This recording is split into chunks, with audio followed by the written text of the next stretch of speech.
Om Swastiastu. Om Swastiastu. Selamat pagi anak-anak. Selamat pagi, Bu. Selamat pagi. Pagi, Bu. Apa kabar semuanya, sehat? Sehat, Ibu. Sehat. Sehat, Bu. Ya, semoga selalu dalam keadaan sehat ya. Di masa pandemi ini, jangan lupa mengikuti protokol kesehatan, yaitu 3M, mencuci tangan, memakai masker, dan menjaga jarak. Nah, sebelum kita melaksanakan pembelajaran hari ini, ada baiknya kita berdoa.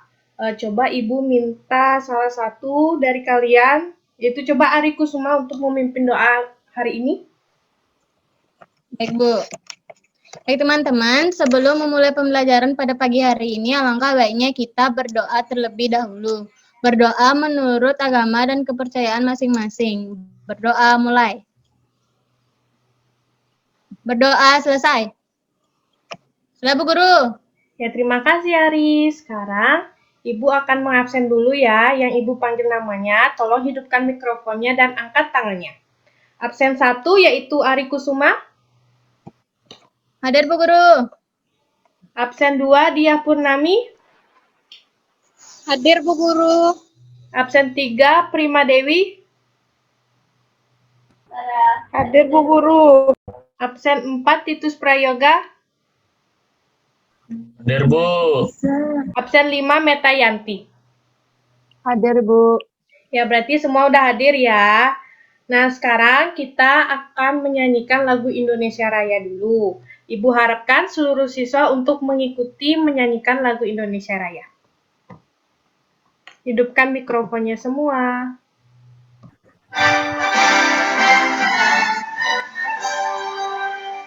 Indonesia, tanah airku, satukan darahku. di sana Di sanalah aku berdiri,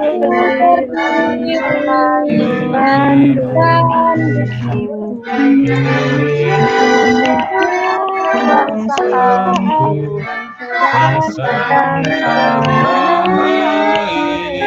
Marilah kita berseru, Indonesia bersatu.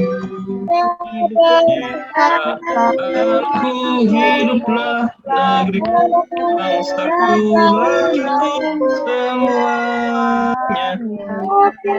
Ianya bangunlah negaranya, Indonesia Raya. Indonesia Raya, merdeka, merdeka, Indonesia Raya.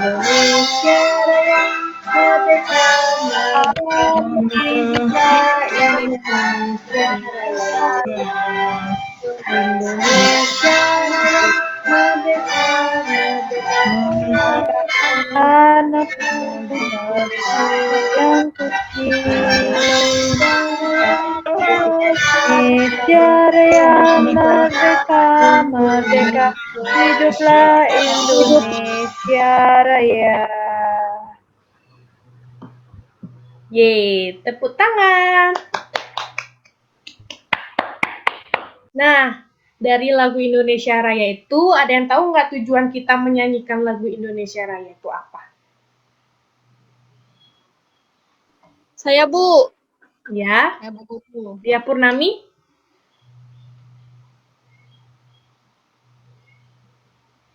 Untuk membangkitkan rasa nasionalisme. Ya, benar. Pendapat yang lain ada? Yang lain? Mungkin ada yang tahu selain itu? Mengingat para perjuangan pahlawan, Saya, Ibu. Bu. Ya, benar, Meta. Ya, Ari Kusuma? Sama, Bu, jawabannya kayak Meta. Ya, benar. Jadi, tujuan kita itu meningkatkan rasa nasionalisme dan mengingat jasa-jasa para pahlawan. Nah, sekarang kita akan mempelajari tema 1 yaitu Selamatkan Makhluk Hidup, subtema 1 Tumbuhan Sahabatku. Adapun tujuan pembelajaran yang akan kita laksanakan hari ini, yang pertama, Dengan mengamati sebuah video dan gambar tentang jenis tumbuhan, siswa mampu menyebutkan tanaman yang digunakan sebagai bahan makanan dan manfaatnya bagi manusia dan hewan.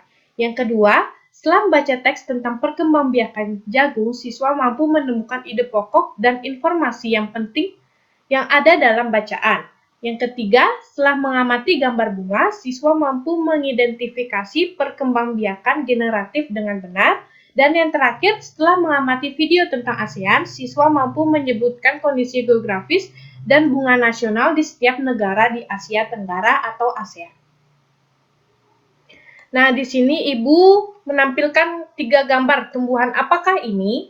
Ada yang tahu yang pertama tumbuhan apa, anak-anak? Singkong, Bu Guru. Ya, benar. Singkong, Bu. Yang kedua? Padi, Bu Guru. Padi, Bu Guru. Yang ketiga? Ubi jalar, Bu Guru. Ubi. Nah, jadi ketiga tumbuhan tersebut adalah jenis tumbuhan yang digunakan sebagai sumber makanan bagi manusia dan hewan. Nah, selanjutnya di sini Ibu akan menampilkan sebuah video mengenai manfaat tumbuhan bagi hewan maupun bagi manusia. Ibu harapkan anak-anak menyimak videonya dengan baik, karena setelah Ibu menampilkan video, Ibu akan memberikan sebuah pertanyaan yang kalian akan kerjakan. Selamat menyaksikan videonya.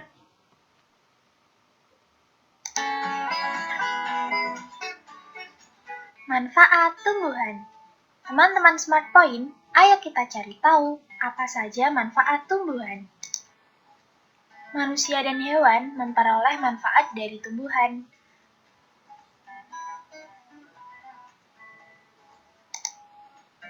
Manfaat tumbuhan bagi manusia adalah sumber energi bagi manusia, sumber vitamin untuk menjaga kesehatan tubuh, sumber oksigen untuk bernafas, pengikat air tanah,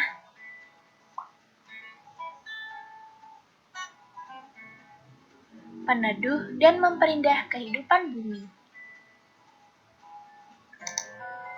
Sedangkan manfaat tumbuhan bagi hewan yaitu sebagai sumber energi. Tumbuhan adalah produsen penghasil cadangan makanan baik untuk manusia dan hewan. Dan tumbuhan melindungi bumi dari sengatan sinar matahari. Jika tidak ada tumbuhan, manusia dan hewan tidak memiliki sumber makanan dan bumi akan gersang sehingga kehidupan akan berakhir. Nah, itu adalah manfaat tumbuhan bagi manusia dan hewan. Sampai jumpa. Nah, itu dia manfaat tumbuhan bagi hewan dan manusia. Selanjutnya, seperti Ibu katakan tadi, Ibu akan memberikan sebuah pertanyaan. Nah, di sini ada 4 pertanyaan. Ibu minta kepada kalian untuk mengeluarkan buku tulisnya dan kerjakan keempat pertanyaan ini. Setelah itu, setelah 15 menit, Ibu akan tunjuk kalian satu-satu. Selamat mengerjakan. Sudah selesai, anak-anak? Sudah, Bu Guru. Kalau sudah, sekarang Ibu tunjuk satu-satu ya. Yang Ibu tunjuk langsung jawab pertanyaan. Nomor 1, coba Diah Purnami. Yang pertama, manfaat tumbuhan bagi manusia antara lain yaitu sebagai sumber energi bagi manusia, sumber vitamin untuk menjaga kesehatan tubuh, sumber oksigen untuk bernafas, pengikat air tanah, peneduh, dan memperindah kehidupan di bumi, Bu. Ya, benar sekali. Sekarang coba pertanyaan 2. Apa saja manfaat tumbuhan bagi hewan? Ibu minta Titus Prayoga. Jawab pertanyaannya. Baik, manfaat tumbuhan bagi hewan yaitu sebagai sumber energi. Ya, benar. Sekarang yang ketiga, coba Prima Dewi. Apa saja manfaat tumbuhan bagi manusia? Manfaat tumbuhan bagi manusia Itu tumbuhan merupakan sumber bagi kehidupan manusia dan hewan. Tumbuhan adalah produsen, penghasil cadangan makanan dan sumber oksigen untuk bernafas dan melindungi bumi dari pengingatan sinar matahari, Bu. Ya, benar. Sekarang yang keempat, coba Ari Kusuma. Apa yang terjadi jika tumbuhan tidak ada di dunia? Beberapa hal yang akan terjadi jika tidak ada tumbuhan di dunia adalah manusia dan hewan tidak memiliki sumber makanan dan bumi akan gersang sehingga kehidupan akan berakhir, Bu Guru. Ya, benar. Berarti semua udah jawab dengan benar ya. Tepuk tangan dulu.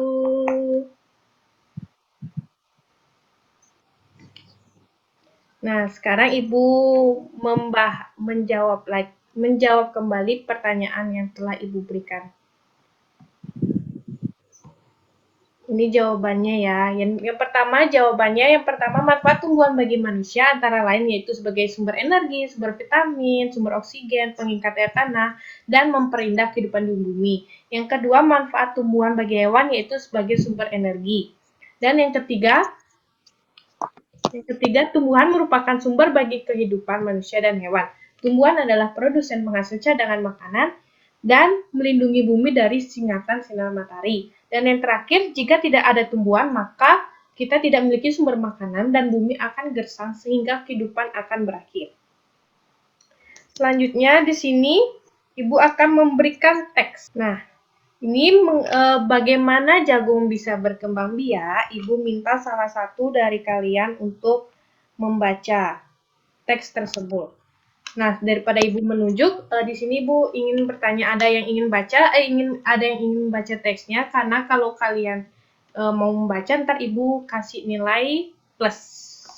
Yang mau angkat tangannya dan hidupkan Bu mikrofonnya. Guru.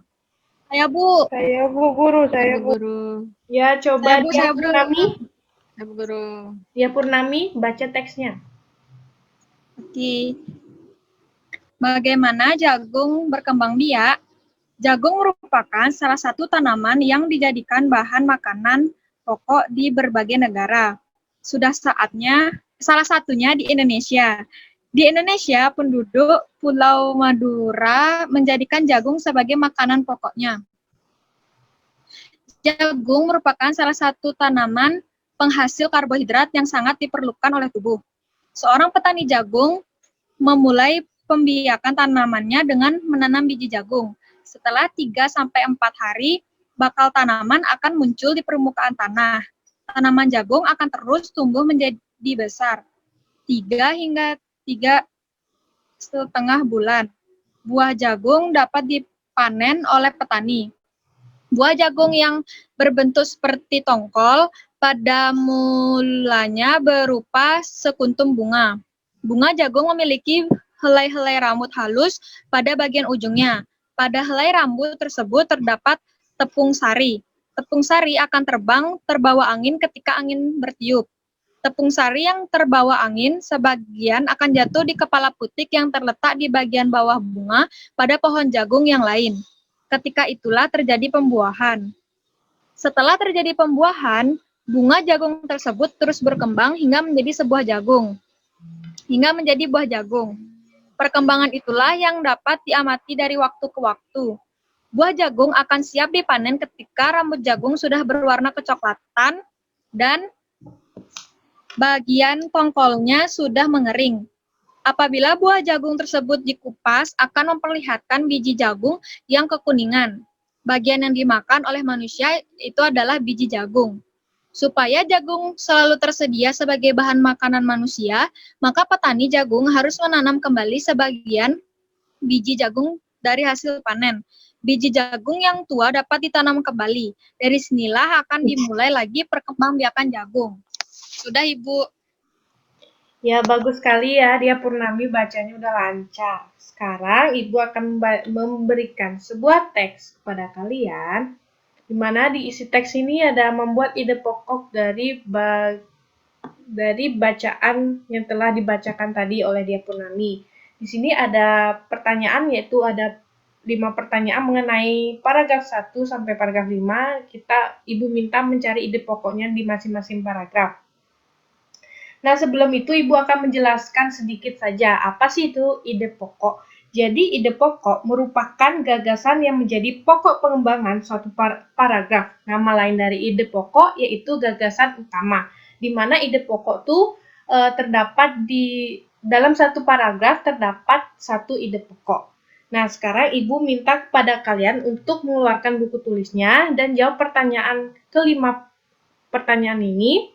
Ibu berikan waktu 15 menit untuk mengerjakan. Selamat mengerjakan. Sudah selesai, anak-anak? Sudah, Ibu. Sudah, Bu Guru. Kalau sudah, sekarang coba Ibu minta paragraf 1, coba Ari Kusuma untuk menjawabnya. Ide pokok pada paragraf pertama yaitu jagung merupakan salah satu tanaman yang dijadikan bahan makanan pokok di berbagai negara, salah satunya Indonesia. Bu Guru. Ya, benar. Jadi, dalam paragraf 1, jagung merupakan salah satu tanaman yang dijadikan bahan makanan pokok di berbagai negara, salah satunya di Indonesia. Ya, benar. Sekarang coba paragraf 2, Ibu minta Metayanti. Baik Ibu, untuk di paragraf 2, yaitu seorang petani jagung memulai pembiakan tanamannya dengan menanam biji jagung dan setelah 3-4 hari, bakal tanaman akan muncul di permukaan tanah. Sudah Ibu. Ya, benar. Jadi, seorang petani jagung memulai perkembangbiakan tanamannya dengan menanam biji jagung dan setelah 3-4 hari, bakal tanaman akan muncul di permukaan tanah. Sekarang, paragraf ketiga, coba Ibu minta Prima Dewi. Ide pokok pada paragraf ketiga yaitu bunga jagung memiliki helai-helai rambut halus pada bagian ujungnya dan pada helai rambut tersebut terdapat tepung sari, Bu. Ya, benar. Jadi, dalam paragraf 3, ide pokoknya yaitu bunga jagung memiliki helai-helai rambut halus pada bagian ujungnya dan pada helai rambut tersebut terdapat tepung sari. Paragraf yang keempat, Titus Prayoga. Ide pokok yang saya temukan di paragraf keempat yaitu bunga jagung tersebut terus berkembang hingga menjadi buah jagung dan buah jagung akan siap dipanen ketika rambut jagung sudah berwarna kecoklatan dan bagian tongkolnya sudah mengering. Ya, benar Titus Prayoga. Sekarang paragraf yang kelima, coba Dia Purnami. Baik, Ibu. Ide pokok di paragraf yang kelima yaitu supaya jagung selalu tersedia sebagai bahan makanan manusia, maka petani jagung harus menanam kembali sebagian biji jagung dari hasil panen, Ibu. Ya, benar. Jadi paragraf kelima ide pokoknya, supaya jagung selalu tersedia sebagai bahan makanan manusia, maka petani jagung harus menanam kembali sebagian biji jagung dari hasil panen. Nah, jadi kalian udah paham ya apa itu ide pokok dalam suatu paragraf. Sekarang Ibu akan memberikan video mengenai perkembangbiakan tumbuhan secara generatif. Ibu harap kalian untuk menyimaknya dengan baik-baik ya. Perkembangbiakan tumbuhan secara generatif. Teman-teman Smart Point, ayo kita cari tahu tentang perkembangbiakan tumbuhan secara generatif. Perkembangbiakan generatif atau secara kawin dilakukan melalui proses penyerbukan dan pembuahan. Penyerbukan adalah peristiwa jatuhnya serbuk sari ke kepala putik. Setelah terjadi penyerbukan, bulu serbuk sari menuju ruang bakal biji. Di ruang bakal biji terjadi pembuahan, yaitu peleburan serbuk sari dengan kepala putik. Hasil pembuahan dinamakan zigot. Zigot berkembang menjadi biji dan bakal buah, kemudian bakal buah menjadi daging dan buah. Contoh tumbuhan yang berkembang biak secara generatif adalah mangga, jambu, rambutan, kedelai, jagung, dan padi. Nah, itu adalah perkembangbiakan tumbuhan secara generatif. Sampai jumpa! Nah, sekarang setelah kalian menyimak mengenai perkembangbiakan tumbuhan secara generatif, Ibu akan memberikan pertanyaan lagi mengenai perkembangbiakan generatif Ada 4 pertanyaan. Ibu hanya berikan waktu 5 menit untuk menjawab. Ntar Ibu tunjuk satu-satu. Atau enggak Ibu meminta kalian untuk menjawab salah satu. Selamat mengerjakan. Ibu tunggu 5 menit lagi. Baik, Bu. Sudah, Bu. Yang lain gimana? Lagi sedikit, Bu. Sudah, Bu Guru. Sudah, Bu. Sudah, Bu. Ya. Sudah, Ibu. Sekarang Ibu minta siapa yang mau menjawab pertanyaan nomor 1? Saya, Bu. Ya, coba Titus Prayoga. Sudah, Bu. Jawab pertanyaan nomor 1. Pertanyaan nomor 1. Perkembangbiakan generatif juga disebut sebagai perkembangbiakan melalui proses penyerbukan dan pembuahan, Bu. Kita lihat jawabannya. Ya, benar. Perkembangbiakan generatif dilakukan melalui proses penyerbukan dan pembuahan. Nah, pertanyaan yang kedua, coba siapa yang mau? Saya, Bu. Bu Guru. Saya, Bu. Ayo, Ibu. Ya, coba Metayanti. Nomor 2, perkembangbiakan generatif pada tumbuhan diawali dengan proses penyerbukan atau melekatnya atau jatuhnya serbuk sari ke kepala putih, Ibu. Ya, benar. Sekarang pertanyaan ketiga, siapa yang mau jawab? Hasil dari pembuahan disebut apa? Siapa, Bu Guru? Ya, coba Ari Kusuma. Saya, Bu. Saya, Hasil Bu. Hasil dari pembuahan disebut dengan zigot. Hasil. Ya, benar. Sekarang coba nomor 4. Di dalam ruang bakal biji terjadi proses apa? Ayo, siapa yang mau jawab? Saya, Bu. Ya, coba Saya, Prima. Bu. Di dalam ruang bakal biji terjadi proses pembuahan, yaitu peleburan serbuk sari dengan kepala putih. Ya, jadi udah benar ya semua jawabnya udah pintar. Selanjutnya, di sini kita sekarang akan mempelajari mengenai ASEAN. Ibu memberikan materi singkat tentang ASEAN ya di sini. Jadi ASEAN adalah sebuah organisasi internasional yang beranggotakan negara-negara di kawasan Asia Tenggara. Negara-negara ini bersatu karena adanya persamaan letak geografis dan kemiripan budaya. Kepentingan yang sama dalam memajukan pertumbuhan ekonomi, sosial budaya, serta menjaga keamanan kawasan menjadi dasar pertimbangan para tokoh-tokoh dunia pendiri ASEAN. Manfaat yang dirasakan anggota-anggota ASEAN membuat semakin banyak negara yang kemudian bergabung dengan organisasi ini. Saat ini ada 10 negara yang menjadi anggota ASEAN. Negara-negara tersebut adalah Indonesia, Malaysia, Thailand, Singapura, Filipina, Brunei Darussalam, Vietnam, Laos, Myanmar, dan Kamboja. Nah, setelah Ibu memberikan materi mengenai ASEAN, sekarang Ibu akan memberikan sebuah video mengenai kondisi geografis dari Asia Tenggara atau ASEAN. Ibu harapkan anak-anak semua mengamatinya dengan baik ya. Halo anak-anak, hari ini kita akan belajar materi tentang kondisi geografis negara ASEAN. Nah, di pojok kanan atas terdapat lambang ASEAN, di mana lambang tersebut memiliki arti dan makna. Warna merah mewakili keberanian, biru memiliki arti perdamaian, kuning memiliki arti kemakmuran dan kesejahteraan, dan putih melambangkan kesucian. Selain itu, lambang ASEAN juga memiliki 3 bentuk. Bentuk lingkaran memiliki arti persatuan antar anggota ASEAN, bentuk padi yang berwarna kuning memiliki arti rasa persahabatan dan solidaritas, dan terakhir, tulisan ASEAN merupakan lambang resmi yang memiliki satu identitas. Nah, ada 10 negara ASEAN, yaitu Indonesia, Malaysia, Filipina, Singapura, Thailand, Brunei Darussalam, Vietnam, Myanmar, Laos, Kamboja. kondisi geografi negara-negara di ASEAN.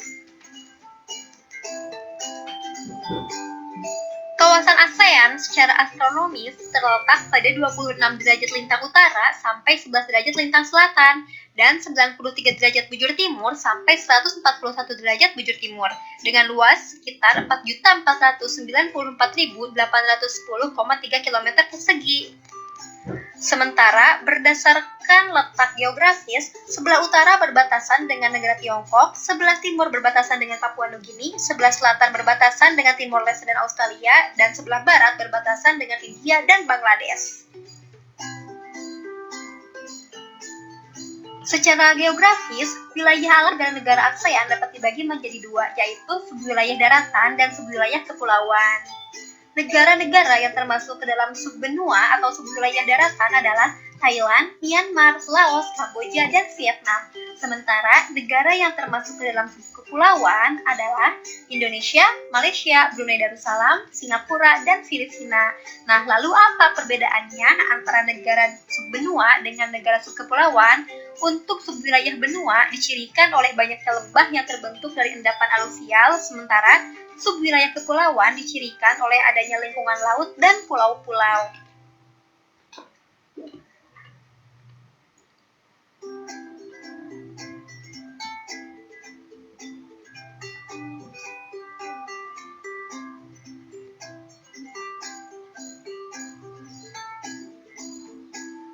Letak dan luas negara-negara ASEAN.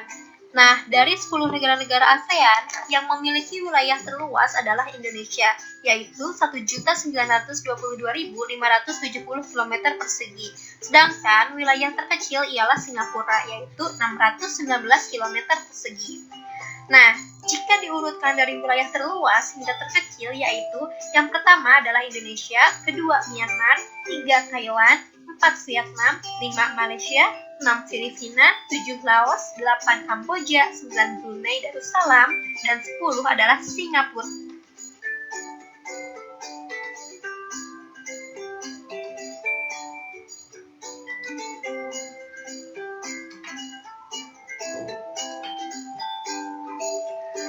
Iklim negara-negara ASEAN. Iklim di negara-negara ASEAN rata-rata beriklim tropis karena dilalui oleh garis khatulistiwa.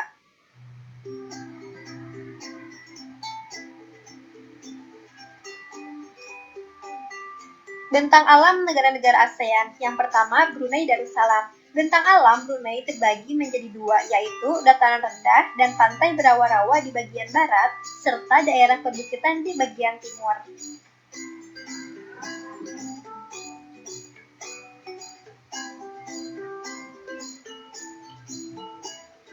Puncak tertingginya adalah Bukit Pagon dan sungai terpanjangnya adalah Sungai Belayet. Yang kedua adalah Filipina. Sebagian wilayah Filipina merupakan bagian dari rangkaian pegunungan sirkumpasifik yang membagi Filipina menjadi daratan pantai barat dan timur yang sempit. Gunung Apo merupakan gunung api tertinggi di Filipina yang tingginya mencapai 2.953 meter.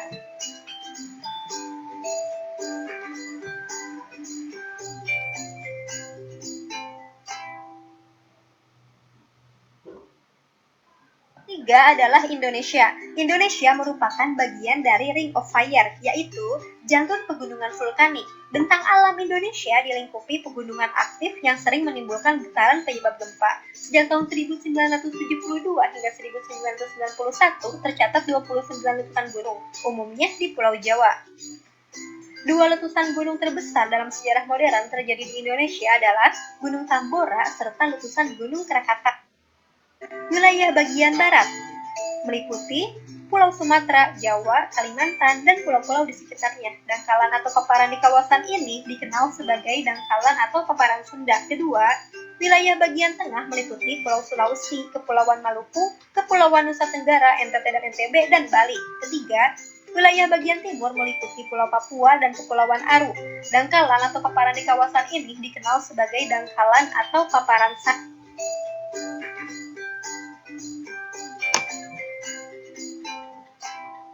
Yang keempat adalah Kamboja. Sebagian besar wilayah Kamboja merupakan dataran rendah. Di bagian timur terdapat dataran tinggi yang bergelombang. Di bagian barat daya terdapat pegunungan Kardamon. Di sebelah utara terdapat pegunungan Dangrai. Terletak di sebelah utara. Kelima ialah Laos. Sebagian besar wilayah Laos merupakan dataran tinggi. Dataran rendah umumnya hanya terdapat di bagian selatan dan barat daya.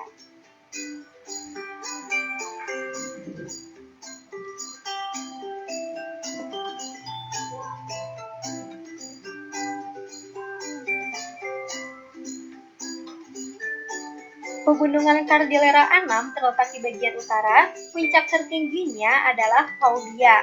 Dan sungai terbesarnya adalah Sungai Mekong. Keenam ialah Malaysia. Secara bentang alam, Malaysia terbagi menjadi dua, yaitu Malaysia Barat dan Malaysia Timur.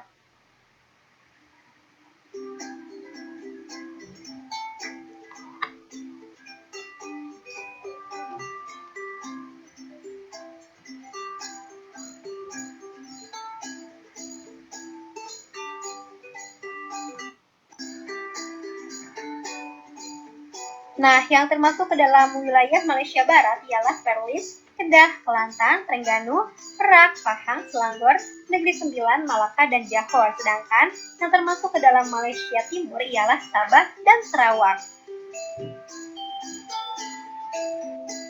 Ketujuh ialah Myanmar. Bagian barat Myanmar terdapat pegunungan Arakan, tingginya mencapai 2.700 meter. Di bagian tengah terdapat dataran rendah yang merupakan bagian dari delta. Kesembilan adalah Thailand. Daerah pegunungan Thailand terdapat di daerah perbatasan dengan Myanmar. Puncak tertingginya adalah Gunung Doi Inthanon, yang tingginya mencapai 2.590 meter. Daerah pegunungan dan bukit juga terdapat di daerah sebelah tenggara. Daerah dataran rendah terdapat di sebelah selatan pegunungan utara. Nah, ini Gunung Doi Inthanon yang memiliki tinggi 2.595 meter. Ke-10 ialah Vietnam. Sebelah barat laut Vietnam terdapat dataran tinggi Yunnan, di mana terletak puncak tertinggi Phan Xiphan. Tingginya mencapai 3.143 meter.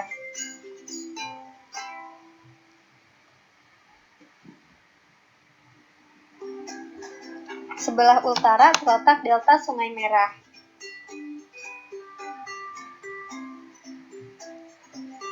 Terdapat dataran tinggi Annam dan delta Sungai Mekong.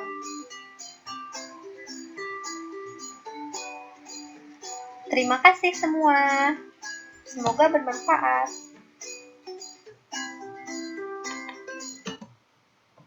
Nah, selanjutnya setelah anak-anak menyimak video tadi, Ibu membagi kalian menjadi dua kelompok, di mana dalam satu kelompok terdiri dari 2 atau 3 orang.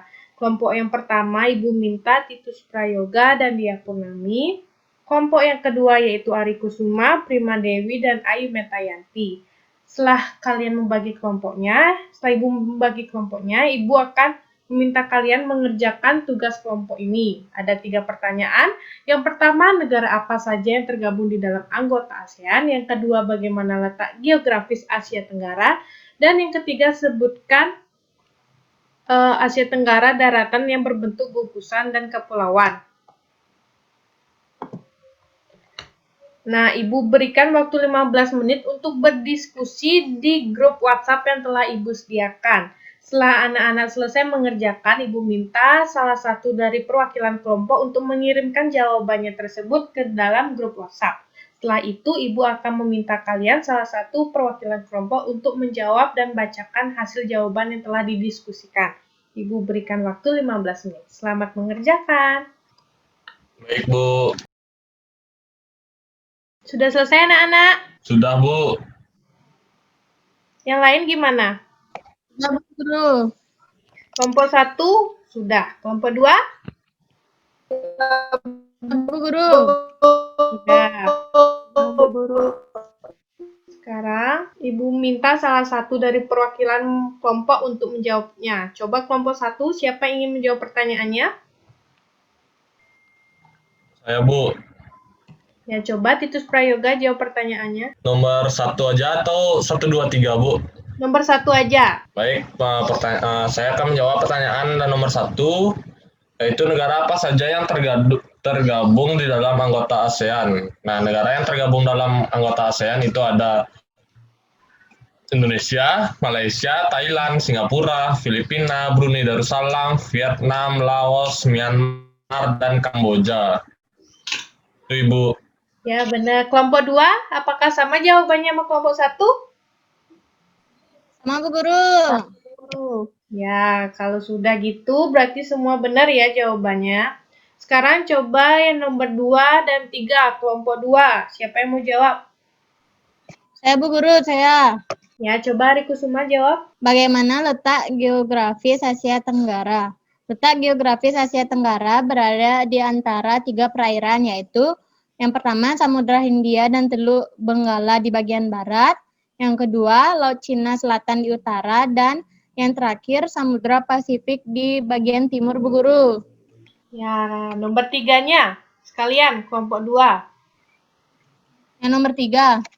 Ya, Bu. Sebutkan wilayah Asia Tenggara yang daratannya berbentuk gugus kepulauan. Wilayah Asia Tenggara yang daratannya berbentuk gugus kepulauan adalah Filipina, Indonesia, Malaysia bagian timur, Singapura, dan Brunei Darussalam, Bu Guru. Ya, kelompok 1 benar nggak jawaban nomor 2 sama nomor 3 tadi? Udah sama belum? Kelompok 1. Sudah Ibu. Ya, berarti benar ya, semua jawabannya sama. Berarti jawaban kalian udah benar. Selanjutnya, Ibu akan membacakan jawabannya. Yang pertama, negara yang tergabung di dalam anggota ASEAN. Indonesia, Malaysia, Thailand, Singapura, Filipina, Brunei Darussalam, Vietnam, Laos, Myanmar, dan Kamboja. Yang kedua, letak geografis Asia Tenggara berada di antara 3 perairan, yaitu Samudra Hindia dan Teluk Benggala di bagian barat, Laut Cina Selatan di utara, dan Samudra Pasifik di timur.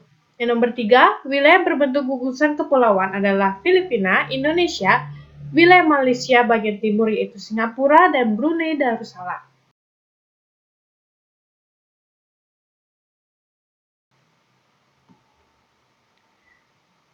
Nah, berarti semua sudah paham terkait materi yang Ibu berikan hari ini. Sekarang Ibu minta anak-anak mengerjakan soal ini, dan ini adalah pekerjaan rumah. Kalian kerjakan bersama orang tua kalian di rumah. Ibu berikan waktu 3 menit untuk menuliskan soal ini. Selamat mengerjakan. Bu Guru. Kalau sudah, di sini ada yang tahu nggak kita tadi belajar apa saja?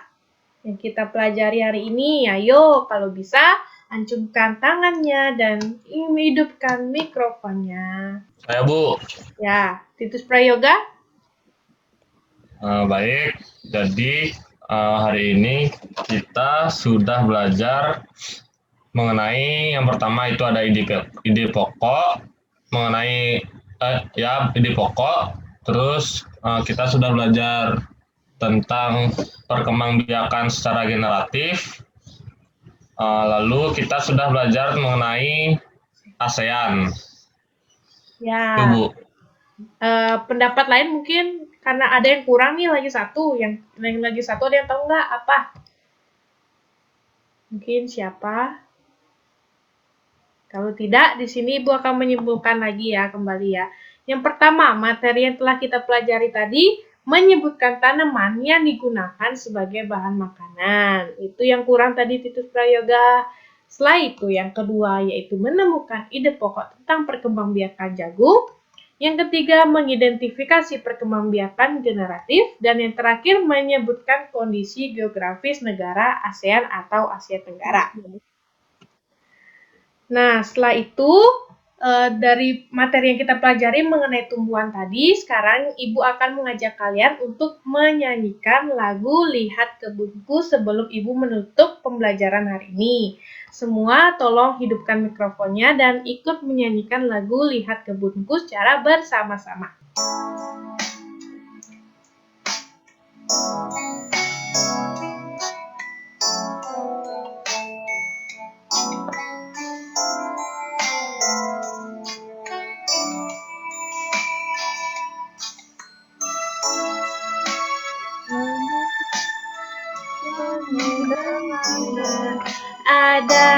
yang putih dan ada yang merah.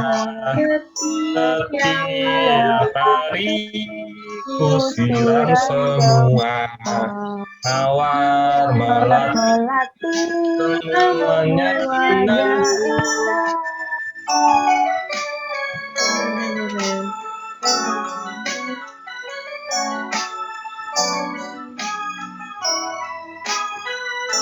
Lagi sekali. Lihat ke Kebunku penuh dengan bunga. Ada yang putih dan ada yang merah. Setiap hari ku siram semua mawar melati semuanya indah. Yeay, tepuk tangan semuanya. Gimana pembelajaran hari ini? Menyenangkan tidak? Video yang Ibu berikan bagaimana? Ibu minta komentar dari kalian dong. Menyenangkan Bu Guru. Ya. Ya kalau gitu, karena tadi kita udah buka dengan doa, sebelum kita menutup pembelajaran hari ini, kita tutup dengan doa juga. Siapa yang ingin memimpin doa? Saya Bu Guru. Ya coba Bu. Ari Kusuma, memimpin doa. Baik teman-teman, sebelum mengakhiri pembelajaran pada pagi hari ini, alangkah baiknya kita berdoa terlebih dahulu. Berdoa menurut agama dan kepercayaan masing-masing. Berdoa mulai. Berdoa selesai. Sudah Bu Guru. Ya, terima kasih Ari. Yang lagi dua udah hilang ya, mungkin sinyalnya jelek. Makasih anak-anak, terima kasih sudah mengikuti kegiatan pembelajaran hari ini. Apabila Ibu ada kesalahan kata, Ibu mohon maaf. Dan selalu tetap ingat menjaga kesehatan, yaitu dengan cara mengikuti protokol kesehatan, yaitu 3M, mencuci tangan, memakai masker, dan menjaga jarak. Terima kasih anak-anak. Ibu tutup dengan para mesanti. Om Santi Santi Santi Om. Om Santi Santi Santi. Terima kasih, dadah.